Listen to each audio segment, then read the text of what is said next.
welcome, wonderful people. Thank you for joining us again tonight. This is gorgeous day, beautiful day, Wednesday night live. That's right, coming screaming for you. From a wonderful place, a beautiful place. Thank you for being with us. Yes, indeed, and yes, we thank you. We just thank you. We can't thank you enough. All right. So, with that in mind, we're talking a good message that about, yeah, unfortunately, we could not write it down in the caption, talking about suicide because people are leaving this earth, leaving this town, leaving this place, leaving this life. For what reason? And we want to touch on that reason why people were giving up. We want to touch on the basic, like what is going on with this life? What's going on with this world? And then we look at the stats that this was like happened about 4 years ago, something like that. And it was noted that 1 million people a year giving up on life. 1 million people. So that means like thousands of people a day are just ending it, getting rid of it off the self. And it's been so common today that they even changing the name of it because some of the social media they don't want you to say the word SUIDE. So, okay, I got to spell it right one day. But anyway, they just want to they say endangerment, that type of stuff. All right, okay, now so they call it unalive. People are unaliving themselves more and more and more each day, and we want to know why. So we look at the situation, we look at the root of the cause, but then once they're gone, they can't tell you. But see, we look at characteristics, we look at the basics, we look at body language, we look at the notes and things, we look at their life during the last minute, the last days of what's going on in their life. So we come up with some situations, we come up with some reasons, whereas, but then there are a lot of reasons. But there are major reasons, whereas we see that people are giving up. Major reasons. And we look at these major reasons like, okay, what's going on here? So this has been a heavy thing, a heavy burden to bear with our life. Families involved, a lot of different things involved. And then even down to the place where some of them, some of the people that are leaving here are pastors, yes, bishops, church workers that they've gone through some hell and high water, gone to prison, they've gone to different things, breakups and divorces and stuff. Unknown caller. You know what I mean? And right now, okay. Just a moment, please. We got a call coming in. Thank you. And hello, how are you doing? Welcome. Hi, Michael. How are you? I'm doing wonderful, thank you. And welcome to YouTube. We are only alive today. Thank you for being with us. You know what I mean? So, Yeah. well, join us because we're talking about uh, the thing called when people leaving their life, the unalive in their self, and we used to call it suicide. But then some of the social media don't want to mention that in our title. So, Michael, can you hear me? I can hear you well, but just like I say, um, I'm talking with you so that you're now helping me on the air. So if you have any comments or situation, suggestions or Oh, are you thoughts on about air? Are you this, busy? huh? Are you busy right now? I just got you saying that I'm on live on YouTube and we're talking Okay, about suicide. I'll talk to you later then. You don't want to stay to talk about it, the situation? Oh, yeah, go ahead. What is it about? Uh, Suicide, why people are giving up on their life. And we come up with about some basic methods of why they're leaving us. There are many reasons, but there are major reasons that we talk about. Okay, so Okay. if you want, you can go to my channel, People in Love MD on YouTube, and check us out. Okay, Okay. all right, sound good. It'd be better because like talking on the phone, then the people can't hear you. Or then, make a comment, say something, do something. All right. All right. Appreciate it. All right, then. All right. Beautiful. Thanks for calling. All right. Okay. Bye now. All right. Bye. So, anyway, like I say, the person don't want to say anything right now on the air. But like I say, we are here to try to get into the basics of why people are leaving the life. What is wrong with us? What is the reason why they want to give up on their life? So therefore, we are, we would like to just mention a few things, but then before we get into that, we just wanted to say like there are plenty of reasons why, but then that a person would say, "I'm leaving my life." But another thing too that we don't think about, and we're going to get into that too in a minute with some of these the reasons why. Because, like I say, we have four major reasons that are really top of the line as to why a person giving up on life. There are other reasons that I don't know what is less or whatever, but these are the major reasons where the stats will prove and show that these are some of the causes. Everything's not written down or mentioned, but once we get that idea of their life and their lifestyle, the what they did, the behavior before they ended their life, then we'll understand and know better as to how to approach the situation, how to talk with someone that is saying that I'm in a depressed state, I don't want to live, I'm just tired, I'm this, I'm that, I'm just giving up, right? We know then sometimes how to approach them, and then maybe they come like, I never thought about it that way. You know what I mean? Because I happen to be in that situation, and I'm sorry to say, but truth is truth, and what can you do? Done is done. Truth is truth. All right.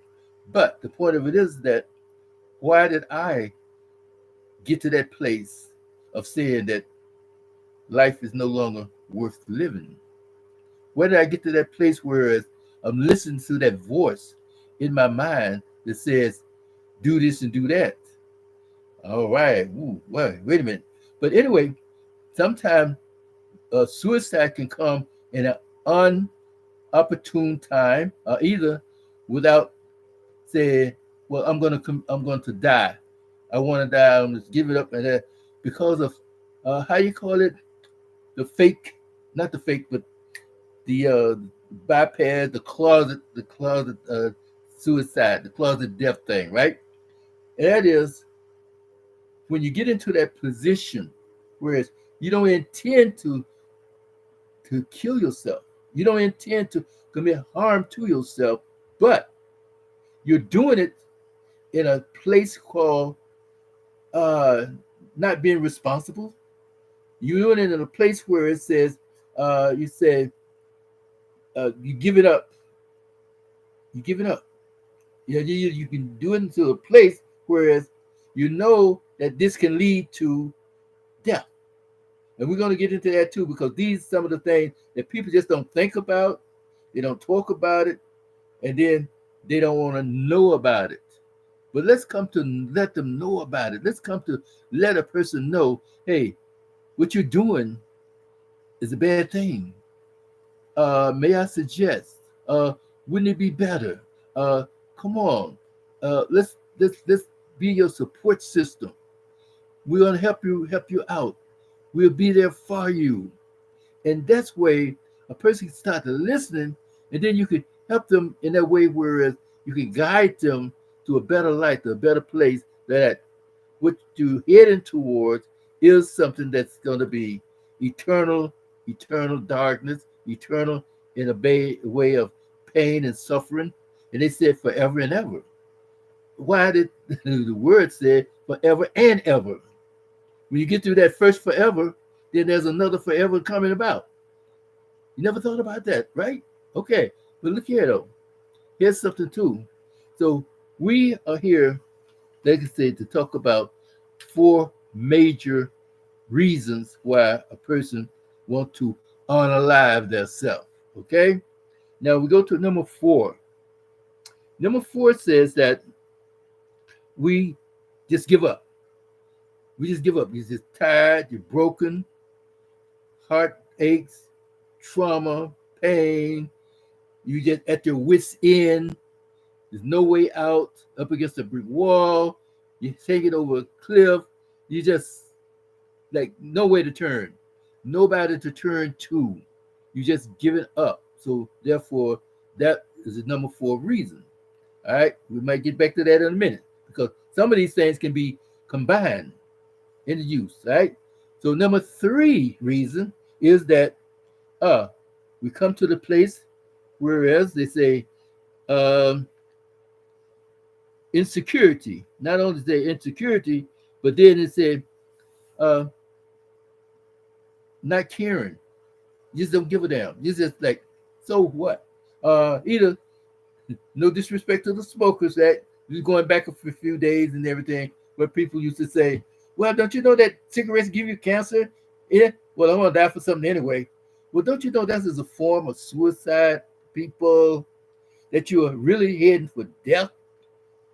This kind of thing that you said you are being inconsiderate about your body, inconsiderate about those who love you and they care for you. You're being inconsiderate about what you are doing to your body and to your own self or to the people around you. Everybody hurts when you leave here, especially in a place like that. Okay? But then number two, right? Number two is guilt. Oh, you did it. Yeah, you get it. And then you're not showing responsibility. Uh, then you're like, okay, I'm guilty. So you don't want to face the consequences of your guilt. You know you got caught, you got busted, and you're guilty. You did something crazy, you did something way out in left field, even hurting someone else. You're guilty. So guilt is a shame, but because shame is the number one reason why people leaving this earth. And I was talking to one of my friends about that, right? And I was telling him about how get down to number one, which is shame. And this person really out of the clear blue, she said, shame they don't have enough money, shame of this, and shame of being busted, shame that that somebody gonna talk about them, shame of what the family gonna say, what the friends gonna say, shame that they're not up to the up to the standard of others, shame that you can't keep up with the Jones and everything. I said, wow, why were you over my shoulders as I was trying to write this down? Because this is why the number one reason for people getting up out of here is shame. It's shame because of something happened for one thing, and then they don't want to face that. Say they don't want to face because they can't face, even it is too heavy for them to face the guilt, the pressure, the pain, the trauma. It's too much for them to bear. So they're broken. Their heart aches and pain. The darkness come in over them, and they're like, I don't want to face the people. I don't want to face the situation. I don't want to face the world. I don't want to face this idea that I messed up everything that I worked for. I'm so ashamed that I am here at this standard, this place in life, whereas I should be over there.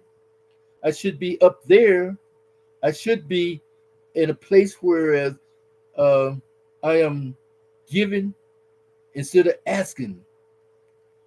All of these things come to play with shame because then we have to look at the place whereas that okay, so you're shamed because you're concerned and considerate about other people. You're concerned about what they're gonna say. You're concerned about how they're gonna look at you, how they're holding you up to a certain standard, a certain level. That's the shame that will blow your mind. But the point of it is that you have to get over that. And when you get through that, when you can get through that and past that, then you can say, like, I could care less about how they feel about me. I've been there, done that. This is why I used to tell people, even when I was going through this addiction thing, everything, right, and trying to overcome this situation and everything, because I had a place of shame that says that when I went to a meeting, I think I went to two meetings in my life, being sober now for what 20, 30 years already now, right? But when I first went to a meeting, oh, my name is Michael and I'm a drug addict. My name is Michael and I'm an alcoholic. My name is Michael and I'm a sex fiend.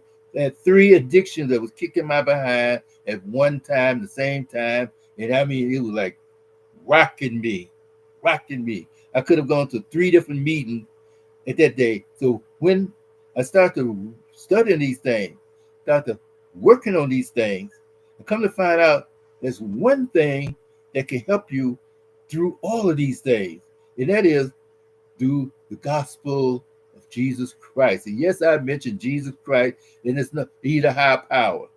Whether you like it, I'm not going to be arrogant about it, but I'm just saying that the gospel is the gospel, and it has places in it. It has spiritual awakening and spiritual words in it that will help to motivate and inspire you and to lead and guide you into a place of sanity, into a place of power. So then you could say that it doesn't matter about what people say about you, because one thing about it, you have to look at the fact that what are they doing for you in order for you to have that determination, to have that thing to say that, well, I have to listen to what they say because uh, they are really giving me these things. They are giving me this, that, and other. They are helping me doing this, doing that. Other. So they can talk about me any way they want to. No, no, no. Sorry. The word of God says, be nice to those who despitefully use you and say all the manner about you. Because people going to say something about you anyway. And you're supposed to, as far as the word goes, you're supposed to still be polite to them, kind to them, gentle towards them, but you have the power within inside yourself. And then, like, okay, so you messed up. And when you mess up, you can ask for forgiveness, of course. Say you're sorry. Forgiveness is so important. But are you going to upstairs to ask for forgiveness? Are you going to that person that you offended to ask for forgiveness? That is important. Now, if they don't forgive you, then you say, well, at least I spoke it into the atmosphere, I spoke it into the universe, and I spoke it to a being, a spiritual being, the ultimate spiritual being, that, hey, I am, I ask for forgiveness, I'm changing my ways and this and that other. But if I don't change my ways, then I'm playing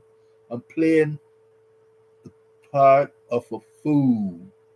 So therefore, I have to be for real when I come to that place of saying that I ask for forgiveness. Then, so with that in mind, we say, okay, we can take the shame, take the shame, and then like, hey, I did it. I'm sorry. Because I saw one time this person, just going through a little example of what happened, right? This man, he knew that the police were coming after him because he was like,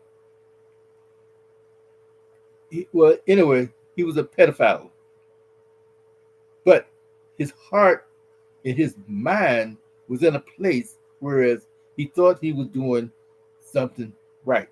Even though it wasn't right, it was wrong. It was wrong because the person was underage and the person was feeding back into his desires and everything. And he thought that, well, what he was doing was right. But the point of it is that the law, the system says you're wrong. You can't do these things, right? But this man bought him a bottle of liquor and he turned it up. Bam. So that's another reason why they said you can get up out of here. but he intended it to do that. Now, another situation is that, okay, you with someone and you say that, okay, you're doing wrong, you're guilty. You're guilty. Guilty is all out, right? But now here comes the shame. But the shame, you didn't think about the shame then, but that voice that come into your mind that says, you know you did wrong. You know that you have offended your heavenly Father. You know that the church is going to come after you. They're going to come against you. Yada yada yada. Wow, you didn't think about that before. Before you did the act. Now the shame is popping in. So this voice that's in you says, you know what? Get up and go up into the throughway and stop your car in front of a tractor trailer so that the family will get the insurance. See, that's why I say the enemy is so slick and so deceptive that he can pull you into a situation where you had no intention of getting into, no intention of saying that I'm going to kill myself or do this to myself. But in the meantime, they are doing it because he wants to get rid of all human beings on this planet because he made war after being thrown out of heaven, kicked out of heaven, however, because his ability, his kingdom. He had a kingdom with an altar.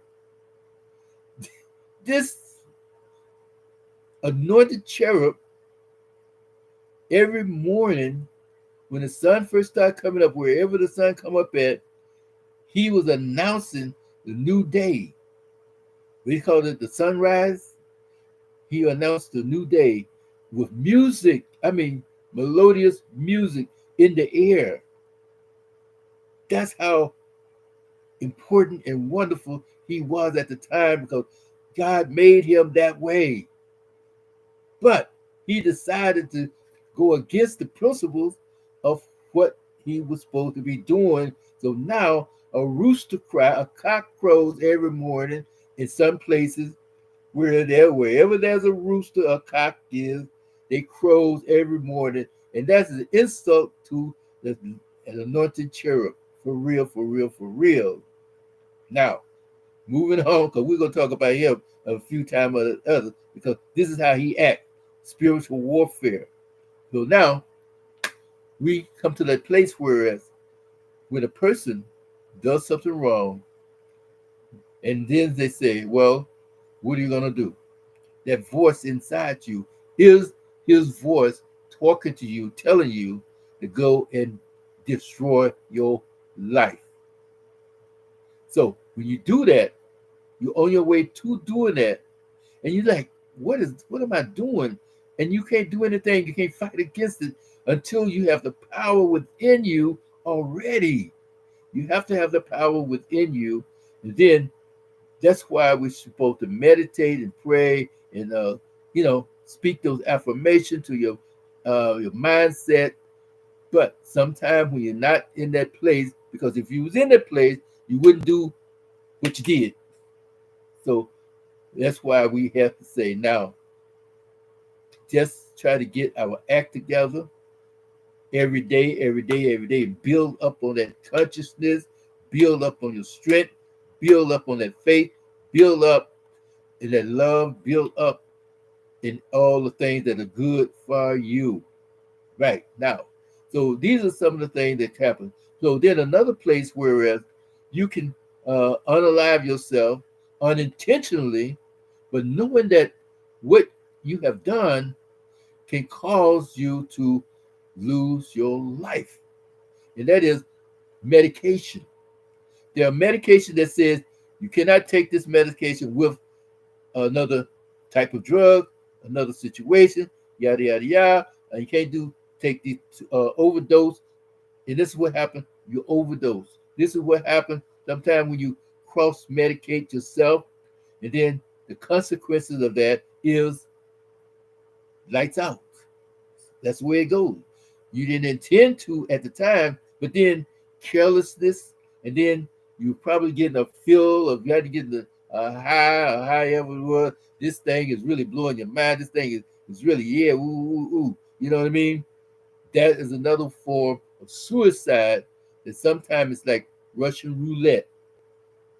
But the consequences of this is that the percentage, the percentage is always against you. Against you. That is why it pays to read the medication, read the instruction.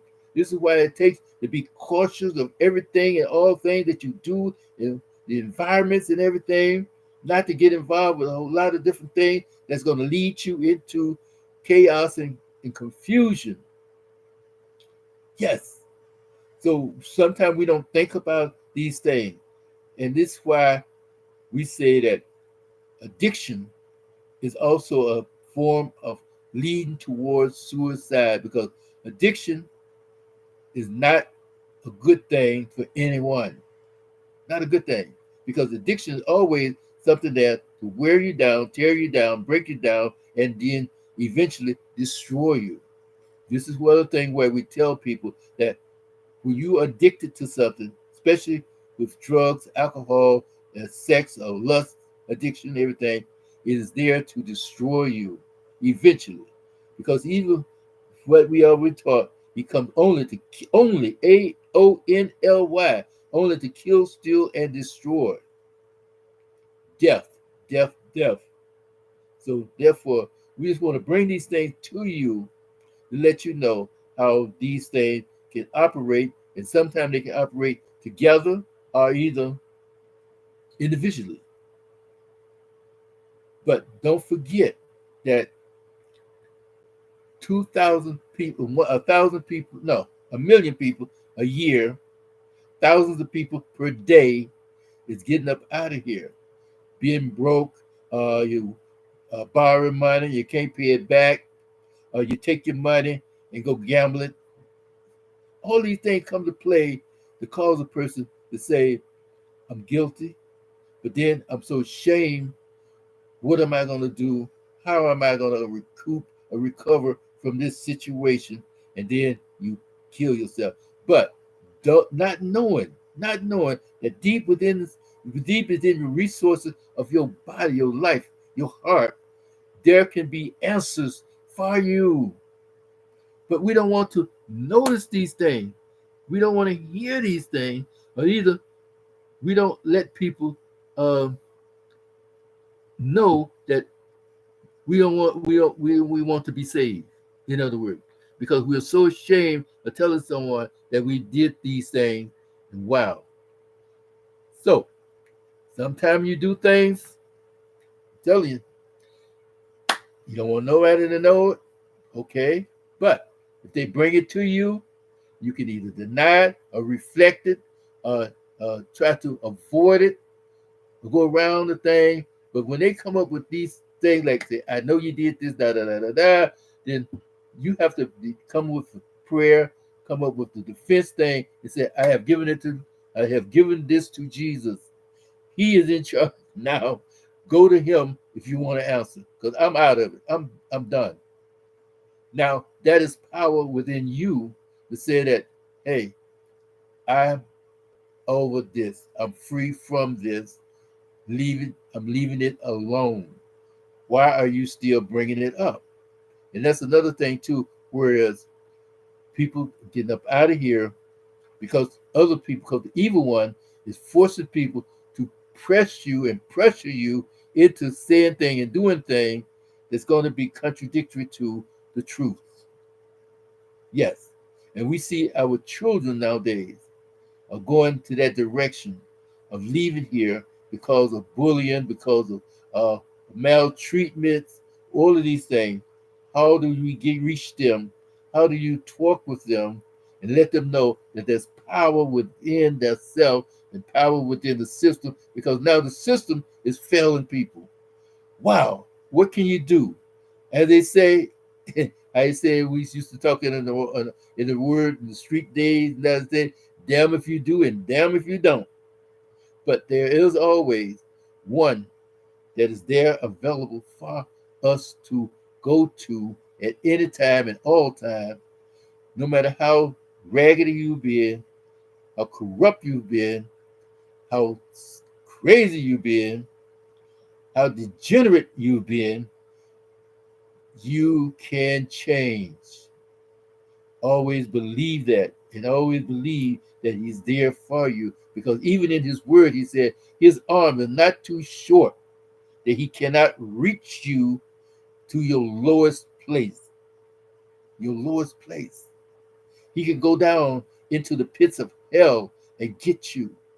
He went into a fiery furnace that was so hot that the people that were tending the furnace died because of heat exhaustion. He went in there to rescue those guys out of that furnace. So therefore, He can reach you.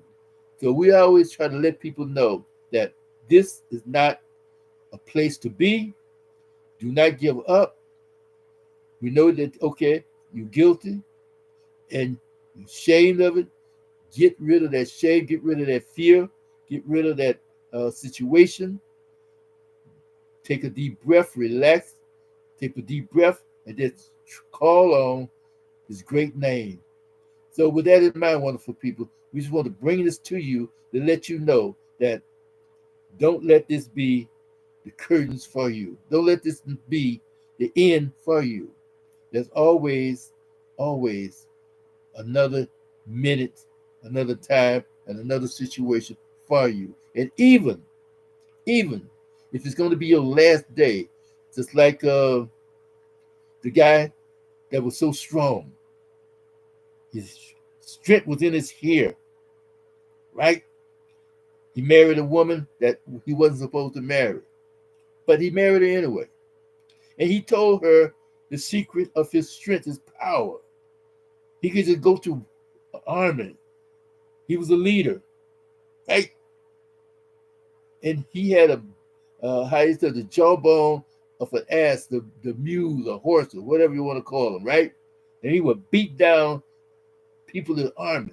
But in the last days of his life, he told his wife about his power. And she in turn cut his hair out and blinded him, had him blinded. But he made that appeal to the Most High God. And as he's making that appeal to the Most High God, his hair started coming back, his power coming back. So they put him between, uh, in the altar area, in the temple, like, right? So that they didn't have no idea about his power coming back. His hair was growing back, right? And he pushed, and he knew that he was going to die. But that was called a sacrifice. And that's one of the reasons why we always try to get the difference between committing a life function or having a sacrifice. If we do a sacrifice because you're trying to save somebody from a drowning, save somebody from a fire, that save somebody's life uh, from a crazy situation, that's one thing. But to deliberately go into a situation knowing that you might die from going that place, not for an honorable reason, but just because you're tired, you're giving up, you want to quit, and because of people, people trying to validate you and how you're supposed to act in this world, then it doesn't pay. It doesn't pay at all. And the pay of the reward that you get is going to be disaster, disaster, disaster, and death with no return. All right. So with that in mind, thank you for being with us. And if you anybody have a word, uh, we want to leave the chat open for a minute. We want to talk about these things. Say something or comment on them. I think I can read the chat a little bit here. Believe it or not, yeah, I can read it. I can read the chat a little bit. Okay. So with that in mind.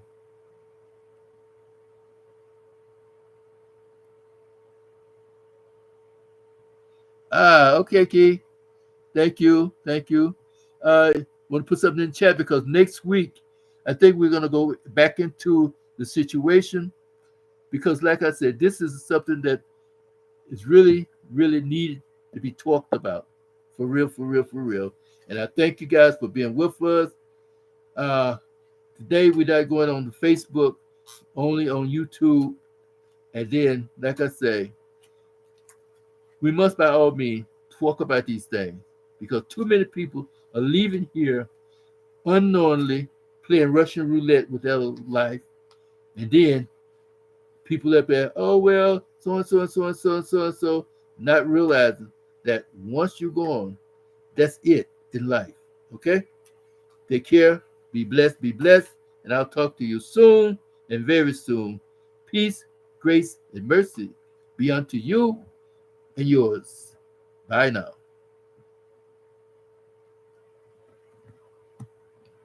And I'll be call me King. All right now.